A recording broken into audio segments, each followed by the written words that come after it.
Live from the top of the Toxin Raiders Tower in the heart of Araxis, this is Goyo bringing the next installment of the Toxin Audio News. In a dramatic upset, Smedley announced that the Planetside 2 beta would be delayed until today or Monday of next week. However, we have heard through the grapevine that technical testing has continued throughout the past week. Hopefully the Planetside 2 team is gathering good feedback and the full-scale rollout is imminent. With the beta release just beyond the horizon, Toxin Raiders has been gaining steam and new recruits are pouring in to get a piece of the action. The word on Toxin Raiders is out, thanks to IBurnMyCD pushing weekly podcasts out to the community. Speaking of IBurnMyCD, I have him here for his officer highlight. Hello IBurnMyCD. First off, I'm curious as to why you choose your nickname IBurnMyCD. Digital rights management issues, perhaps? I've never really attached the term digital rights with my handle before, but it makes sense. It all started back in 1994 when I was one of the first people in my town with a 2x CD burner. At the time, media replication was still basically a gray area as it had not really hit the forefront of society. I may or may not have spent a lot of time duplicating different types of media for people. My handle stemmed from that practice and has stuck with me for almost 20 years now. So much so that even friends and some family refer to me as Burn in person. How did you get started in gaming? Jeez, Goyo, way to make me feel old. My gaming career started in 1999 with the beta release of Counter-Strike. I played as a Lone Ranger for a number of years until late 2003 when Steam was released and I formed a clan called Crazy Fuckers with a few buddies I met online. I played with them for a couple of years and left when we were 40 members strong. In 2006, I returned to the clan to find that they had grown the group to over 500 members. I spent about a year and a half helping to restructure the clan and move us into competitive gameplay. I helped lead a number of teams through the Cyber Athletics League, where we tore up the open ladder. Unfortunately, the size of the group left the field open to more drama than I cared for, so I left them once and for all in late 2007. Very cool. I'm glad I found Toxin, and I know that you're partially responsible for this group being what it is today. How did you become part of Toxin, and why do you choose to hang around with these wild and crazy guys? I found Toxin through Vetterzor, who lives in the same town as I, in 2009. He urged me to check out Project Reality, a Battlefield 2 mod, and tricked me into joining up and meeting these crazy guys. Over the last 3 years or so, I've played many different games with these guys. I hang around because, quite frankly, they need me for comedic relief. I'm the guy who has a way of derailing a conversation after 9 p.m. when the gloves come off and nothing is taboo, much like Cracker's links that he posts on TeamSpeak that makes hosts throw up on his patio. That being said, I've formed some great relationships with a few of our members. This is a great group of players, and I'm proud to call myself a member. I don't mind the extra effort required to help make Toxin a great group. After all, the only thing it is interrupting is the book I'm trying to write. Toxin Raiders TeamSpeak has and will continue to be quite the ride, with more players trickling into Planetside 2 technical test and the impending beta test. How do you see Toxin handling things like exploring a brand new game, non-disclosure agreements, and battle operations nights with multiple squads or platoons all in TeamSpeak? Muzzles and ball gags?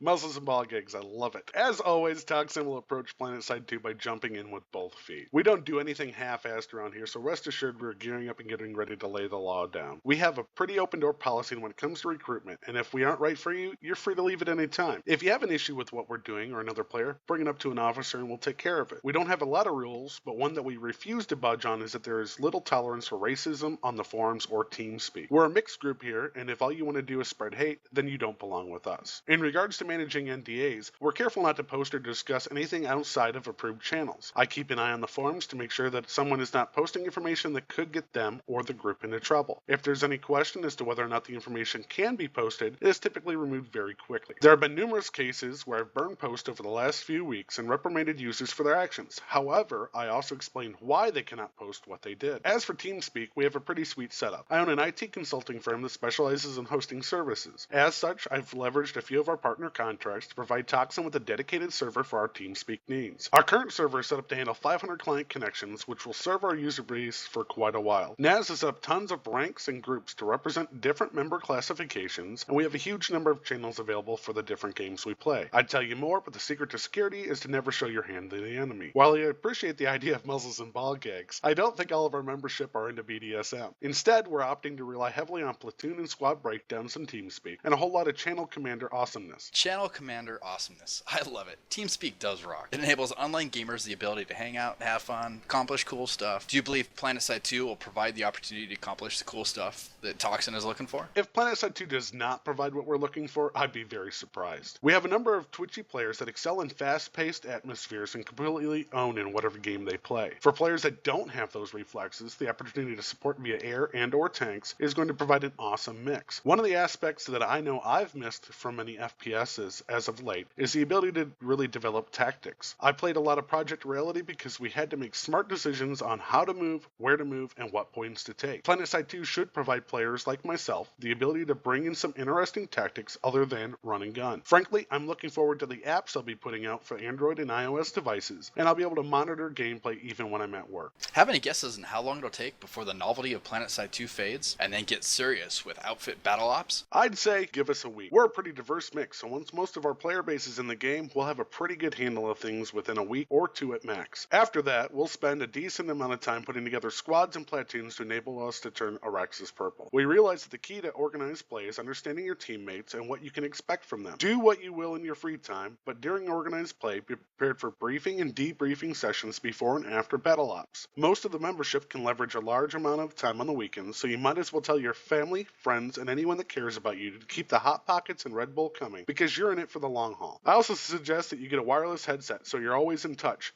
even when you need a bio break. See, I just took it too far. Again. Playing your PC while sitting on a toilet? Come on, you can't be serious. Don't put it past me. Well, just a glimpse of Planetside 2 as a single player will be cool, but I'm more excited to see how Planetside 2 plays on the squad, the platoon, and the faction level. What are your predictions? I don't see running around by yourself as being productive at all, unless you want to enjoy the scenery. If you want to play, have fun, and kick some ass, you're going to need to roll in a squad. Sure, a single player can take down a whole squad, but you're going to need ammo, medics, and engineers that you can communicate with to be an unstoppable force. Communication between squads and platoons is going to be the recipe for success on Araxis. As for working with other outfits, we've already been in contact with a few other Vanu outfits, and we look forward to working with them to secure victories. Toxin is going to leverage any means necessary to guarantee victories on Araxis. Well, thanks, IBurnMyCD. It's great hearing the history of Toxin, and you're rolling it. Thanks a lot, Goyo. That's it for this episode of the Toxin Audio News. Join us next week for another interview, and keep your ears tuned for an upcoming interview with PurrfectStorm, a Planetside 2 developer. And remember, what happens in the Toxin Tower stays in the Toxin Tower.